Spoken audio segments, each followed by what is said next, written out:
समुद्र. येस. अगं तू हे सगळं कसं प्लॅन केलंस? मी तुझ्या हॅपीनेससाठी हे केलंय आणि एकदम खूप पीसफुल ठिकाणी तुला मी घेऊन आले, जरा शांतता मिळायला. नाही एवढं बरं वाटतं आणि बाप्पाचं दर्शन किती छान झालं ना आता. खरंच. Thank you so much. तुला माहिती आहे कॉलेजमध्ये असताना आहे ना मी आणि बाबा पण असे खूप यायचो. बाबा खूप फिरवायचे मला, म्हणजे बाईकवर बसून यायचो आम्ही आणि इतकं छान वाटायचं ना तेव्हा. आज कसं वाटतंय तुला? आधीसारखं वाटतंय आणि असं ना मोकळं मोकळं छान असं काय म्हणता येईल, म्हणजे घराची आठवण येते, बाबांची आणि प्रथमची आठवण येते. एकदा सगळे येऊया आपण त्यांना हो. कन्व्हिन्स करून. पण माझ्या पिहूने मला इथे आणलंय ना ह्याचा मला जास्त आनंद आहे. म्हणजे मला आश्चर्य वाटतं हे सगळं तू प्लॅन कसं केलं सगळं? मी कधीपासून ठरवत होते आणि विचार केला आईला कुठे जायला आवडेल, पीसफुल ठिकाणी, म्हटलं इथे जाऊया. अच्छा, खूपच छान. बाप रे. या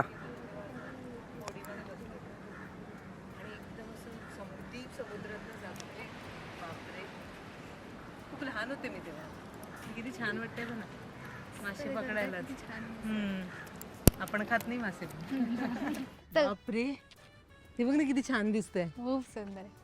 बसूया आपण. चल बसूया, बस. हो ना, जरा छत्री आणायला हवी होती ना. हो ना. पण मस्त वाटतंय ना. हॅलो गाईज, मी डिस्टर्ब नाही करत आहे ना? हाय हाय. येस, हाय.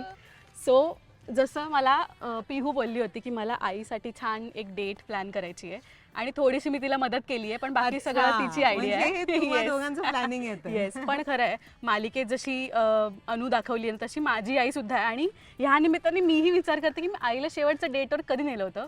मला असं वाटतं की हा आजच्या नंतर मी तिला नक्की प्लॅन करणार आहे सगळ्यांनी पण. येस, पण पिहू मला सांग की तुला कधी सुचलंय की आपण आईसाठी हा दिवस प्लॅन करूया? कारण का आम्ही मालिकेत बघतो की अनु किचन एके किचन, घर एके घर तिचं सुरू असतं.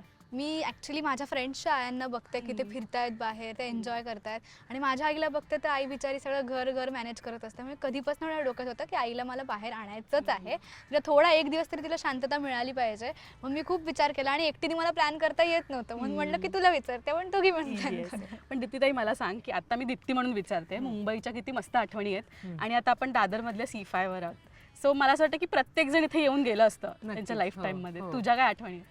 नाही, म्हणजे माझे मामा वरळीला राहायचे आणि अजूनही 2 मामा राहतात तिकडे, तर त्यामुळे तिकडे आलं की मग सिद्धिविनायकला जाणं व्हायचंच, किंवा C5ला येणं, दादर चौपाटीला किंवा शिवाजी पार्कला येणं असायचं. आणि इकडचं जे वाईब आहे ना, म्हणजे शिवाजी पार्कचं किंवा दादरचं, ते असं दादर गिरगाव म्हणजे ते असं आपलं वाईब आहे, ते एकदम असं छान वाटतं. आणि आता तर या सी लिंकमुळे आणि खूपच छान वाटतं. म्हणजे आज शूटिंग मधून वेळ काढून जे तुम्ही आम्हाला इकडे आणलंय त्यातच इतकं मस्त वाटतंय, भारी वाटतंय. येस. आणि पिहू, ऑफ कॅमेरा आईला घेऊन गेलीस का डेटवर कधी? हो, आम्ही बऱ्याचदा जातो दोघी. येस. जस्ट काय म्हणजे फार आमचं आता मुंबईला येणं नाही होत कधी पण मॉलला जाऊया किंवा कुठेतरी छान खाणं एक्सप्लोर करूया असं आम्ही करतो. मग तिला पण जरा छान वाटतं, आम्हाला गप्पा मारायला वेळ मिळतो खूप कामात ना तिला, मग आम्ही जातो बरंच. क्या बात आहे. पण हरीश आज नाहीये, त्याला लेफ्ट आउट फील होणार जेव्हा तो व्हिडिओ बघेल. खूप जास्त. तू म्हणेल अरे म्हणजे कामाच्या वेळेला मी हवाय तुम्हाला आणि इकडे मज्जा मारताना नकोय. म्हणजे it is like a break for both of us. आमचं ऑनस्क्रीन पण जितकी छान केमिस्ट्री आहे तितकी ऑफस्क्रीन पण खूप छान आहे. फुलपाखरू. वाव. ते तुला बघून आलं, फुलाला बघून आलं. हा गोड आहे, एकदम गोड आहे. आणि ऑफस्क्रीन पण आमची खूप चांगली मैत्री आहे. म्हणजे सीन मध्ये असताना पण कधी कधी मला जर वाटतं की हे बरोबर नाहीये तर मी तिला कधी कधी सांगते, कधी कधी ओरडते, कधी कधी करून घेते, पण ती ऐकते आणि ती काय म्हणतात इम्प्लिमेंट करते. That is the most important thing. So मजा येते ती असली की मला छान वाटतं आणि वी कनेक्ट. पण आम्ही दोघेही तशा एकमेकींशी बोलतो किंवा सगळ्यांशी बोलतो तशा आम्ही दोघी शांत पण आहोत. हो की नाही? आम्हाला तेच आज दोघींना पण छान गप्पा मारायला आम्हाला पण पर्सनली वेळ मिळालाय. असं सगळं तिला खूप स्ट्रेस आहे सिरियलचा जास्त, त्याच्यामुळे तिला पण जरा शांतता मिळाली आहे. आणि ती म्हणाली तसं आमचं बॉन्डिंग खूप छान झालं. मी लकी कन्सिडर करते स्वतःला की मला दीप्तीताई मिळाली आहे. नाहीतर असं सिनियर ॲक्टर असल्यानंतर युजली सगळ्यांना आपलं स्वतःचं बघायचं असतं, पण असं अजिबात नाही. ती माझं पहिले करून घेते, सगळं माझ्या हेअरस्टाईलपासून ती सगळं बघते. सो मला खूप बरं वाटतं तिच्यासोबत मला टाइम स्पेंड करायला मिळतोय. मला तुला सांगायचंय म्हणजे प्रेक्षकांना पण सांगायचंय, मी तिला म्हणते मी तुझी पर्सनल हेअरस्टाईलिस्ट कारण काय तिने पण चांगलं दिसावं असं मला वाटत असतं. आणि सीन मध्ये करता करताना अगं काय झालं तुझ्या केसांना, मला वाक्य बोल हे बघ असं, मग मी तिला असं करते. किंवा टेकच्या आधी ती अशी केली की तिचे केस मोठे आहेत ना, असे होऊन जातात. मग मी अगं नको असं करूस, हे काय करते, म्हणजे कट करावं लागत नाही. मी तिला म्हणते, मग तिला लाज वाटते असं मी म्हटल्यावर की मी तुझी पर्सनल हेअरस्टाईलिस्ट आहे का गं असं ठेवलंय. शी स्वीट, पण आमचे सीन प्रेक्षकांना आवडत आहेत खूप. येस. आणि बरेच जण म्हणतात की आम्ही खूप असे सारख्या दिसतो, उभा चेहरा आहे, दोघांना खळ्या पडतात, नाक सरळ आहे. तर पण मला सांग, आपण दीप्तीताईचं काम खूप आधीपासून बघतोय, तूही बघत असशील. पहिल्यांदा जेव्हा कळलं की दीप्तीताईसोबत तुला स्क्रीन शेअर करायची आहे, तुला एक असं तिचं एक ऑडियन्स म्हणून तुला काही कुतूहल होतं जाणून घ्यायचं हिच्याबद्दल, की पहिलं काय ते आज तिला काय प्रश्न मी विचारशील? तिला एक म्हणाले होते की तिचं जे एक हे होतं ना, ते मी लहानपणी खूप करायचंय.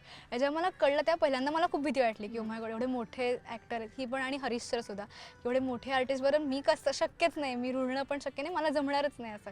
पण मला तिच्या एक्सपिरियन्सबद्दल तिला विचारायचं होतं की तू कसं मॅनेज करते. आणि तिचं सीन ऑफिसली आधीचं काम बघितलं होतं आणि आता प्रमोच्या दिवशी पण मी तिला बघत होते की ती सहज ती प्रत्येक गोष्टीमध्ये मोल्ड होते. त्याच्यामुळे मला ते तिच्याकडनं शिकायचं होतं तेव्हापासून की हे मला करायचं आहे. आणि स्टार्टला पण जेव्हा मला कळलं की ती आहे तेव्हा मला बरेच जे असं तिच्या ओळखीचे लोक आहेत ते म्हणाले तू खूप चिल राहतलं दीप्तीताई बरोबर आहे, म्हणजे तू फार आरामात तुझं काम आहे. तसंच झालं. त्याच्यामुळे प्रत्येक सीनला मला खूप टेन्शन असतं. मी आधी तिच्या डोक्याशी खूप बुणबुण करते की ताई मला ना टेन्शन आले, माझा सीन कसा होणार. आणि ती प्रत्येक सीनच्या आधी चिल घे मी आहे होणार. आणि ती खरंच प्रत्येक सीनमध्ये माझ्या तिचं किती पण इंटेन्शन असेल ते ती माझंही तितकंच समजून घेते मला. क्या बात आहे. आणि आबा छान गाणं गाते असंही मी ऐकलंय. हो म्हणजे मी ऐकलं नव्हतं. नाही, हे जस्ट बोलणं होतं. पण आज आईसाठी एखादं गाणं झालं पाहिजे ना, पिहू गाणं है ना. आपण अरे रील्ससाठी बापरे. गाणं केलं जातं. गा कुठले तुला कुठलंही. आवडतं ते. अगं आत्ताच ते कुठले रील्सची गाणी असतात ना, ती पण अरे चालेल. विचार करायला पाहिजे मला कुठलं गाऊ मी. हा चालेल चालेल.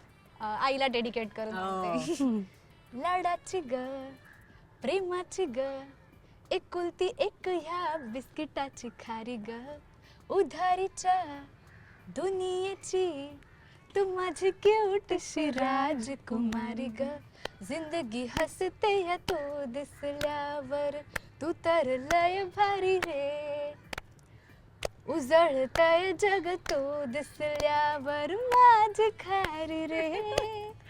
टिक टिक. Nice, पुढे म्युझिक. वा वा, क्या बात आहे. क्यूट असं गाणं तिने डेडिकेट केलंय.